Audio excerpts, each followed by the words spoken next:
자기 사람들에게 이르되 내가 손을 들어 야훼의 기름 부음 받은 내 주를 치는 것은 야훼께서 금하시는 것이니 그는 야훼의 기름 부음을 받은 자가 됨이니라 하고. 사무엘상 24장 6절 말씀. 아멘. 할렐루야. 오늘도 좋은 날입니다. 이용 목사입니다. 오늘의 원포인트 묵상 본문은 사무엘상 24장 6절 말씀입니다. 성도는 항상 하나님의 말씀을 선택해야 합니다. 다윗은 공의의 하나님을 신뢰하는 믿음의 사람이었습니다. 블레셋과의 전쟁을 마치고 돌아온 사울이 다시 다윗을 쫓기 시작합니다. 그는 다윗이 엔게디에 있다는 소식을 듣고 군사 3,000명을 이끌고 출동합니다. 사울이 양의 우리가 있는 굴에 볼일을 보러 들어갔는데 마침 그곳에 다윗과 그의 군사들이 숨어 있었습니다. 다윗의 부하들은 하나님의 뜻이라고 하면서 사울을 죽이자고 하지만 다윗은 그들의 말을 듣지 않고 사울의 옷자락만을 자릅니다.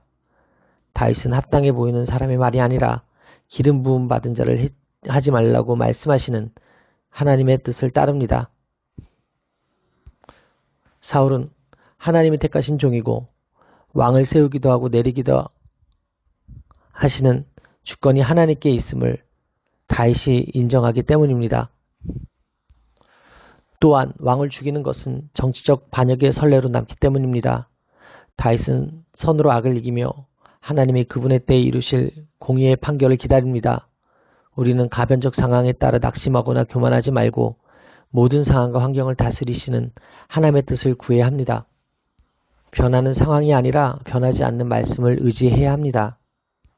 이 순간이 하나님이 주시는 기회라는 말에 현혹되어서는 안 됩니다. 다윗처럼 하나님이 기름 부어 세우신 왕을 칠 수 없다는 확고한 진리에 기초할 때만 상황에 따른 거짓된 유혹을 이길 수 있습니다.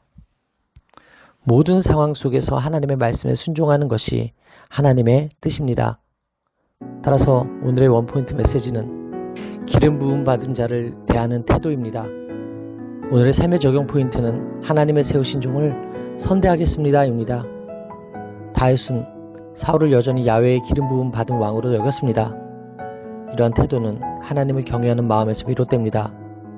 즉 다윗은 하나님이 직접 선택한 종을 해야 하는 것은 곧 하나님을 대적하는 것이라 여겼습니다. 우리도 성숙한 믿음을 본받아 하나님의 의로우심을 믿으며 원수 갚는 일을 하나님 손에 맡겨야 합니다. 오늘도 하나님이 세우신 종을 선대하여 하나님께 칭찬받는 여러분들의 삶이 되시기를 바랍니다. 기도하시겠습니다. 하나님, 어떤 상황에서도 그것을 스스로 해결하지 않고 하나님께 맡길 수 있는 믿음을 간구합니다. 유리한 입장에 섰을 때 마음을 낮춰 신중히 행하게 하시고 스스로 변화하기보다는 먼저 하나님의 뜻을 묻기 위해 기도하는 저의 삶이 되게 하여 주옵소서. 이 모든 말씀 살아계신 예수 그리스도의 이름으로 기도합니다. 아멘. 할렐루야. 오늘도 최고의 복을 받았습니다.